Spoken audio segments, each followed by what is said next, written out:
E aí, tudo certo? Sabe aquela função matemática com aquele gráfico super famoso em forma de V? Pois é, essa é a função modular, ou de valor absoluto. Hoje a gente vai desvendar o que ela significa de verdade. E olha, o segredo é uma ideia bem simples, a de distância. Vamos ver como usar isso em gráficos, equações e até em situações do dia a dia. Para começar, uma pergunta bem tranquila. Pensa aí na reta numérica. Se a gente pegar o número -5, qual é a distância dele até o zero, até a origem? Moleza, né? Claro, a resposta é 5. Porque quando o assunto é distância, o sinal não faz a menor diferença. Ninguém fala que andou menos 5 metros, certo? A gente simplesmente andou 5 unidades. Fim de papo. E é aqui que está o pulo do gato. Essa ideia super simples, de que distância é sempre um valor positivo, é, na verdade, o coração da função modular.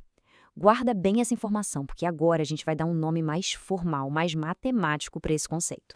Então vamos lá, para a definição formal. O que significa exatamente valor absoluto? Bom, a gente representa com duas barrinhas verticais. E a regra é a seguinte: se o número x que está ali dentro for positivo ou zero, o resultado é ele mesmo, sem mistério. Agora, se o x for negativo, o resultado é o oposto dele, ou seja, menos x. E aqui que muita gente se confunde. Pensa assim, se o x é, digamos, -7, então menos x vira menos menos 7, que dá 7 positivo. No fundo, esse menos x é só um jeito chique da matemática dizer, ei, troca o sinal para tudo ficar positivo. Olhando os exemplos, fica tudo mais claro, né? O módulo de 5 é 5. Já o de menos 7, a gente inverte o sinal e ele vira 7.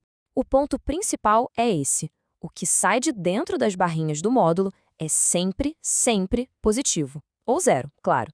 Mas negativo, nunca. Ok, agora vamos ver a cara dessa função. Como ela fica num gráfico. E aqui vem a parte mais icônica dela. Quando a gente joga a função f de x igual a módulo de x no plano cartesiano, o que aparece é um desenho que não dá para confundir.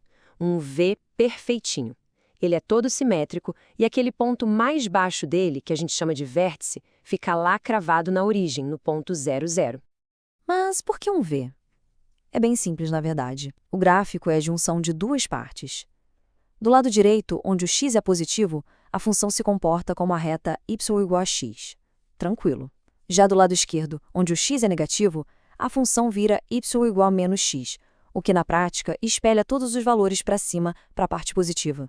Quando a gente junta essas duas metades, tá lá o nosso V. Beleza, o f de x igual a módulo é o básico. Mas e quando a função fica um pouco mais interessante? Vamos ver o que acontece com o gráfico quando a gente complica um pouquinho a expressão dentro do módulo. Pensa aí, e se a função for f de x igual a módulo de x menos 2? A gente sabe que vai ter um v por aí, mas aquele menos 2 dentro do módulo, ele faz o quê? Simples, ele desloca o gráfico todo. Olha, o truque para desenhar isso é muito bom. Funciona assim. Primeiro, esquece que o módulo existe. Desenha a reta normal, y igual a x menos 2. Agora olha para o desenho. Tá vendo aquela parte da reta que ficou para baixo do eixo x na parte negativa? É só pegar esse pedaço e rebater para cima, como se o eixo x fosse um espelho. E pronto. E qual o resultado? O nosso V simplesmente andou para o lado, deslizou para a direita.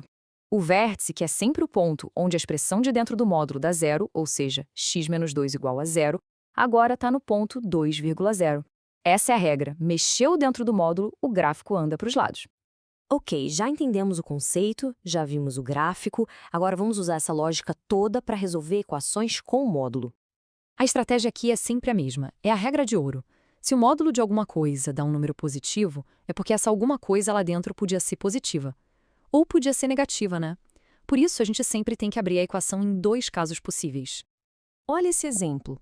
Módulo de x menos 3 é igual a 5. O primeiro caso é o mais fácil. A expressão lá de dentro, x menos 3, era igual a 5. Resolve isso aí e x dá 8. Beleza. Mas tem o segundo caso. E se o x menos 3 fosse, na verdade, igual a menos 5? O módulo de menos 5 também é 5. Resolvendo essa segunda conta, a gente acha x igual a menos 2. Ou seja, essa equação tem duas respostas.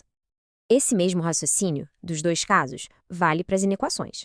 A diferença é que a gente tem que ficar de olho no sinal de maior ou menor, porque isso muda tudo. Se a equação tem o sinal de menor que, tipo, módulo de x menos 2 menor ou igual a 5.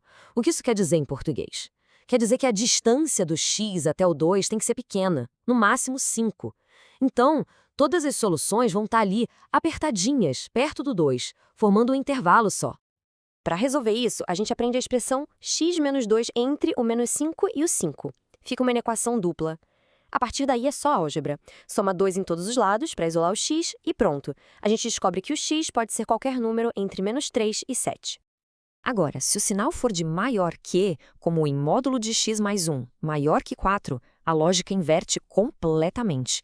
Agora a gente quer que a distância seja grande. Isso só acontece em duas situações. Ou o número está lá longe, bem positivo, ou está lá longe, bem negativo. Por isso, a solução se divide em duas partes separadas. Então, para resolver módulo de x mais 1 maior que 4, a gente volta para os dois casos. Primeiro, x mais 1 é maior que 4, o que dá x maior que 3. Segundo caso, x mais 1 é menor que menos 4, o que dá x menor que menos 5. A solução final, então, é a união desses dois pedaços, qualquer número maior que 3 ou menor que menos 5. Beleza, tudo isso é bem legal na teoria, mas e na prática? Onde é que a gente usa a função modular no mundo real? A resposta é em muito mais lugares do que parece. Além da ideia óbvia de distância, o valor absoluto é perfeito para medir qualquer tipo de variação, quando o que importa é só o quanto variou, e não se foi para mais ou para menos. Pensa na temperatura. Uma variação de 2 graus é uma variação de 2 graus, não importa se esquentou ou esfriou. O mesmo vale para margens de erro na engenharia.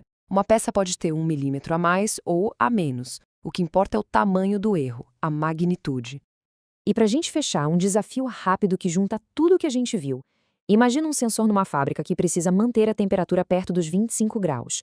A regra de segurança diz que a variação, dada por módulo de T menos 25, não pode passar de 3 graus. A pergunta é, qual é a faixa de temperatura em que essa máquina pode operar sem problemas? A resposta está na mesma técnica de inequação que a gente acabou de ver. Fica aí para pensar.